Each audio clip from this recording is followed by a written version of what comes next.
Welcome back to बुलनॉमिक guys. आज आइए हम समझते हैं म्यूचुअल फंड क्या है। What is mutual fund?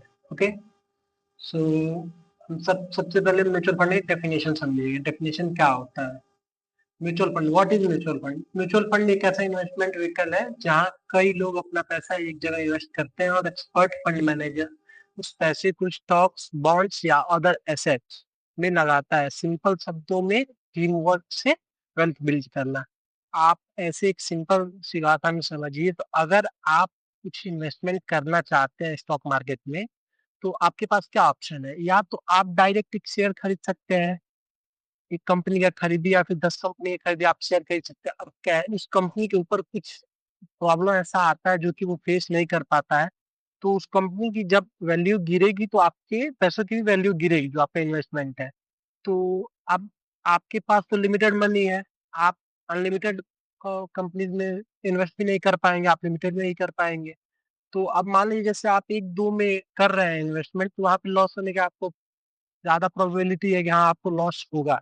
लेकिन म्यूचुअल फंड यहाँ पे फंड आ जाता है एक, जिसमें कि कई कई शेयर्स, कई स्टॉक्स, कितने कंपनियों का शेयर्स इसमें एक जगह पे इन्वेस्टेड होता है।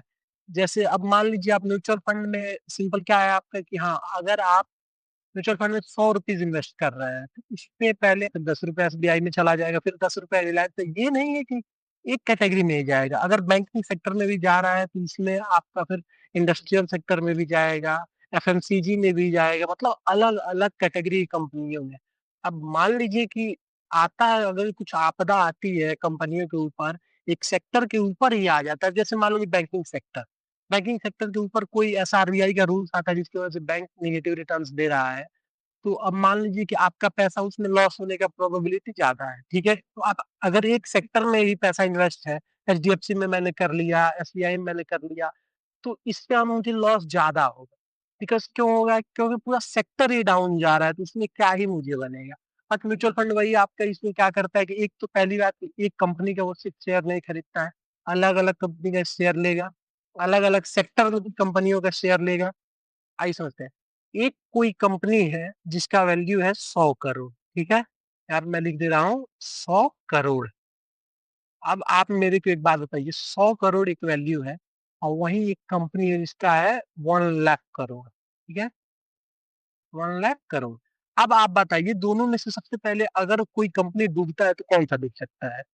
ऑब्वियसली है 100 करोड़ वाला, क्योंकि इसके पास जो है, इसका कैपिटलाइजेशन कम है, इसके पास एसेट्स कम होंगे, इसकी सेल्स कम होंगी, ये सब कम होंगे, तो पहले ये डूब सकता है, लेकिन इसको डूबने में टाइम लगता है। तो अलग अलग मार्केट कैपिटलाइजेशन होता है, तो हम इसको बाद में। तो आप समझ रहे हैं म्यूचुअल फंड क्या होता है? म्यूचुअल फंड मान लीजिए कि आपने इन्वेस्ट किया, तो वो अलग अलग जगह पे इन्वेस्ट करता है। कुछ इक्विटी में भी जाते हैं, जैसे इक्विटी फंड्स अलग होते हैं, डेब्ट अलग होते हैं, हाइब्रिड अलग होते हैं। अगर आप पैसा इन्वेस्ट करें तो वो डाइवर्सिफाई हो जाती है, इससे आपका लॉस जो होने का डर रहता है वो बहुत कम हो जाता है, बहुत कम। लेकिन लॉस होने का तो फिर भी डर रहता ही है guys. But mutual fund safest option है, और ये लॉन्ग टर्म में वेल्थ बनाने के लिए बेस्ट ऑप्शन होता है, मतलब मेरे हिसाब से। रियल एस्टेट हो गया, ये हो गया, ये सब फ्यूचर में वेल्थ बनाते ही बनाते हैं। अब आइए मैं आपको कुछ स्लाइड दिखा देता हूँ म्यूचुअल फंड का एग्जाम्पल। सो आइए, ये टिकर टिप का वेबसाइट है, ठीक है, टिकर टिप। यहाँ से हम लोग स्क्रीनर्स बना सकते हैं, म्यूचुअल फंड को सिलेक्शन कर सकते हैं, म्यूचुअल फंड के बारे में सब जान सकते हैं। तो आइए मैं यहाँ पे आपको कुछ ओवरव्यू देता हूँ। जैसे ये एसबीआई लार्ज कैप फंड है, इसका क्या मतलब है? लार्ज कैप फंड, अभी इस पे आप फोकस मत करिए, मैं इसको अभी आगे बताऊंगा, ठीक है। ये मतलब एक म्यूचुअल फंड है जिसका ये 101.28 रुपीज का ये इसका वैल्यू चल रहा है आज के डेट में। मतलब ये एक दिन में कितना रिटर्न दिया है? माइनस 0.97% का रिटर्न ये दिया है नेगेटिव में। ठीक है, कुछ हुआ होगा ऐसे गिरा हो। अब हम लोग इसका मैक्स टू मैक्स देख लेते हैं, ठीक है, लार्ज कैप फंड की मैं बात कर रहा हूँ। मैक्सिमम ये आपका कितना रिटर्न्स दिया है? तो ये मान लीजिए एक म्यूचुअल फंड है, इसमें हमको देखना है कि इसका सीएजीआर, मतलब ये कितना रिटर्न्स दे रहा है हर साल, ठीक है। अब मान लीजिए सबसे पहले हम इसमें ये देखेंगे लॉन्च कब हुआ है, तो इसका लॉन्चिंग डेट देखिएगा 31 दिसंबर 2012 का ये फंड है, 31 दिसंबर 2012। अब सोचिए 2012, अभी 2025 चल रहा है, ठीक है, 2025 चल रहा है। तो इसका देखते हैं हम सीएजीआर कितना है। आप सीएजीआर यहाँ पे देखेंगे, लगभग मतलब 13 साल होने जा रहे हैं इस फंड को, ये 13 साल में कंसिस्टेंट 15.18% का कंपाउंडर एनुअल ग्रोथ रेट दिया है इसका। मतलब कि 15.5 मतलब 15% ही आप मान लीजिए, ये इतना एवरी ईयर दिया है रिटर्न्स। अब आप यहीं पे एक कंपैरिजन कीजिए, आप बैंक्स में एफडी करवाते हैं, एफडी का हाईएस्ट इंटरेस्ट रेट कितना होगा? 8%, 9% सीनियर सिटीजन कोई बैंक ऑफर करता है, 8% आप एक एवरेज मान लीजिए। अब मैं तो एवरेज 7% को ही मानूंगा, बिकॉज मोस्ट जो गवर्नमेंटेड बैंक होते हैं 7% ही देते हैं। लेकिन यहाँ पे आपको एक सेफी ऑप्शन से देखिए, लगातार 13 साल होने जा रहे हैं इस फंड को, और इसने 15% का मान लीजिए रिटर्न दिया है। ठीक है, अब आइए मैं आपको इसके समझाता हूँ क्या। ठीक है, आइए मैं अब आपको आगे दिखाता हूँ इस बारे में और कुछ। ठीक है, ये तो हम लोगों का हो गया एसबीआई का एक म्यूचुअल फंड, इसको मैंने आपको दिखाया कि इसमें क्या क्या होता है। ठीक है, इधर नीचे की मैट्रिक्स होता है। ये सब जो सेक्शन है गाइस, ये सब जितना भी सेक्शन आप देख रहे हैं, इन सब के लिए मैं अलग से एक पूरा म्यूचुअल फंड का सीरीज बनाने वाला हूँ। आप शुरू से अंत तक पूरा सीरीज देखते हैं तो आपको म्यूचुअल फंड से रिलेटेड एक एक नॉलेज हो जाएगा कि म्यूचुअल फंड में क्या होता है, कैसे हम करते हैं। सब आपको एक चीज समझ में आने वाला है। आप सिर्फ फोकस बनाए रखिए। ठीक है, आगे रेगुलर वीडियोस आती रहेंगी, चैनल को सब्सक्राइब कर लीजिए, वीडियोस को लाइक कर दीजिए, फ्रेंड फैमिली के साथ शेयर कर लीजिए। ठीक है, अब आइए फिर हम अपने टॉपिक पे चलते हैं। What is mutual fund? Mutual fund का इतना हम लोग बेसिक समझ गए। म्यूचुअल फंड बेसिक क्या है? क्वेश्चन ये आता है, व्हाई चूज म्यूचुअल फंड? हम म्यूचुअल फंड क्यों चूज करें? चलो ये कहें भाई शेयर में तो एक साल में 60% 50% ऐसे ऐसे प्रॉफिट आता है। आता है तो वैसे लॉस भी तो होता है। एग्जाम्पल के तौर पे आप यस बैंक देख लीजिए।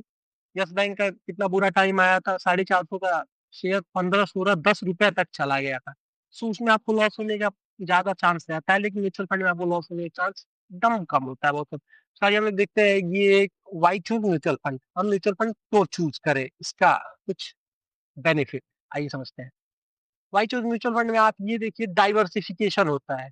एक शेयर गिरे तो दूसरा संभालता है, रिस्क कम होता है।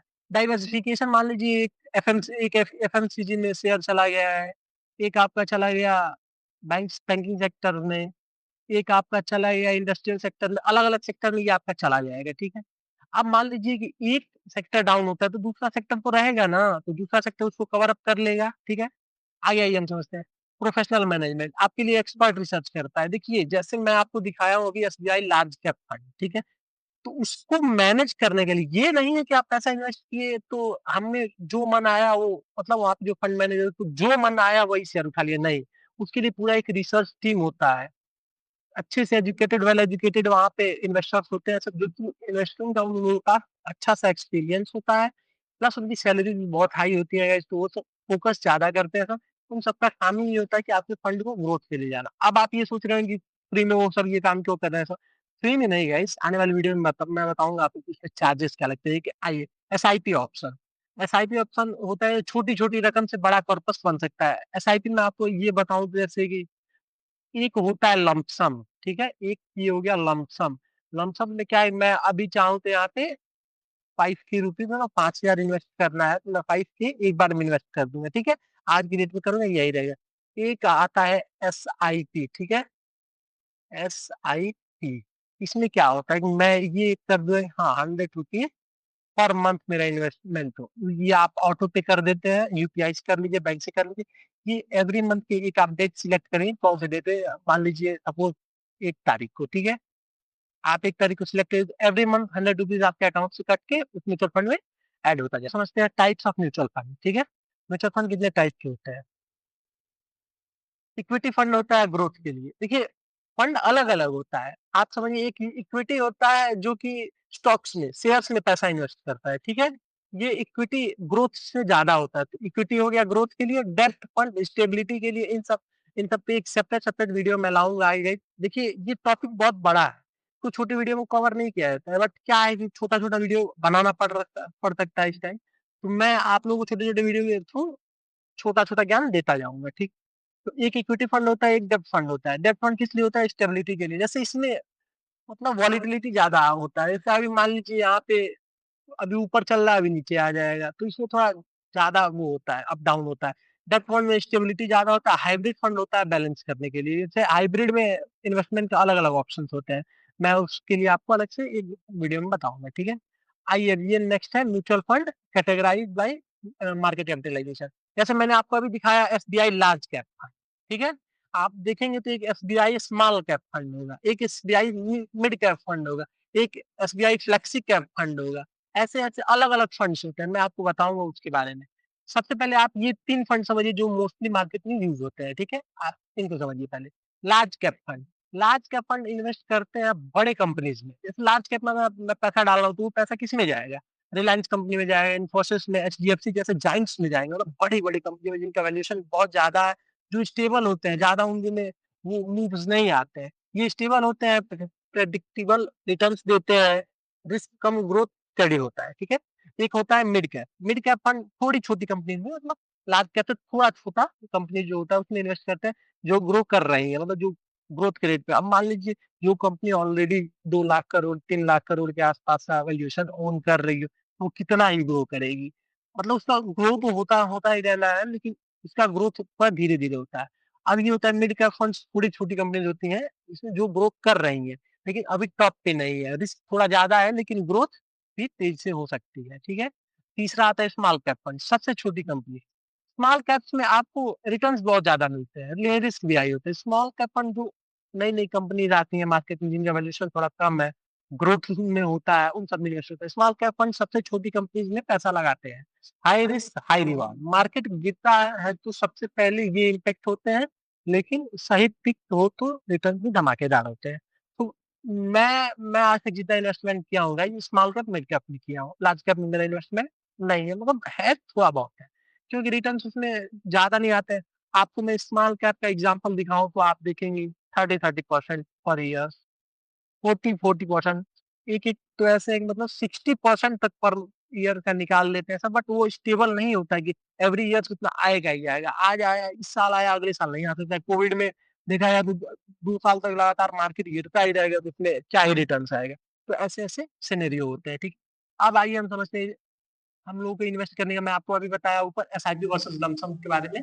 तो आइए समझते हैं। एसआईपी का मतलब है कि हर महीने थोड़ा-थोड़ा इन्वेस्ट करना, डिसिप्लिन और कंपाउंडिंग दोनों मिलता है। लमसम एक बार में बड़ा अमाउंट लगाना जब मार्केट सही लगे। जैसे मान लीजिए अभी मैं देख रहा हूँ मार्केट गिरा हुआ है, मार्केट डाउन पे है। अब मुझे लगता है यहाँ पे मार्केट अच्छा मूव देगा, तो मैं एक ही बार पैसा डाल दूंगा। मेरे पास सपोज मान लीजिए 10 लाख है, 15 लाख है, 5 लाख है। मैं सोचूंगा ठीक है एक ही बार मैं डाल दे रहा हूँ, मार्केट तो बढ़ने वाला है, मैं कोई भी एक फंड पकड़ूंगा उसमें डाल दूंगा पैसा, वो इन्वेस्ट कर दूंगा, तो उसमें हमको ग्रोथ ज्यादा मिलेगा, ठीक है। लेकिन एसआईपी का मतलब क्या होता है? जैसे आप लोग देखे होंगे एलआईसी, लाइफ इंश्योरेंस लोग भरते हैं प्रीमियम एलआईसी का। तो एलआईसी में क्या होता है, छोटा-छोटा अमाउंट होता है और उसमें एक मतलब बेनिफिट क्या होता है, आपका लाइफ इंश्योरेंस भी रहता है। इसमें लाइफ इंश्योरेंस आपका तो होता नहीं है, बट इसका रिटर्न्स बहुत अच्छा आता है। तो इसमें आप एक एसआईपी कर सकते हैं, systematic investment plan. Every month एक अमाउंट आपके अकाउंट से कटेगा, आपके म्यूचुअल फंड में आएगा, ठीक है? आप ये समझ गए?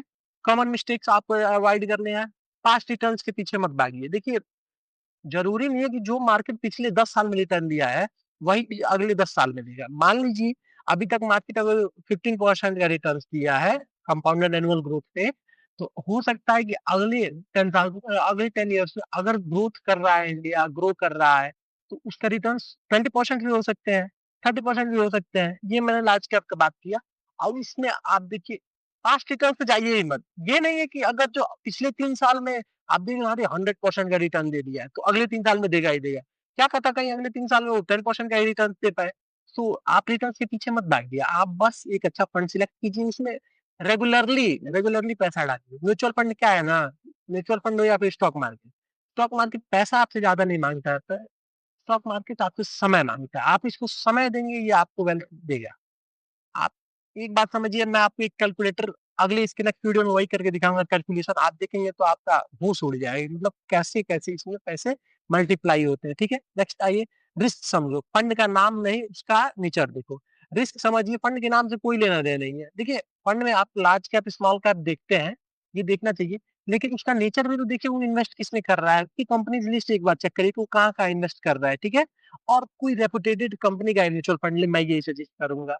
एग्जाम्पल के लिए आप ले लीजिए एसबीआई हो गया, एचडीएफसी, निप्पॉन, ये सब और भी बहुत है मार्केट में। मैं संयुक्त कंपैरिजन वीडियो बनाऊँगा। बोनस टिप आप ले लीजिए, हाँ, ये पहले गोल और टाइम होरिज़न क्लियर रखो। ये देखिए अगर आप 1, 2, 3 साल के लिए पैसा इन्वेस्ट करना चाहते हैं म्यूचुअल फंड में तो मत करिए, मतलब मेरे हिसाब से मत करिए।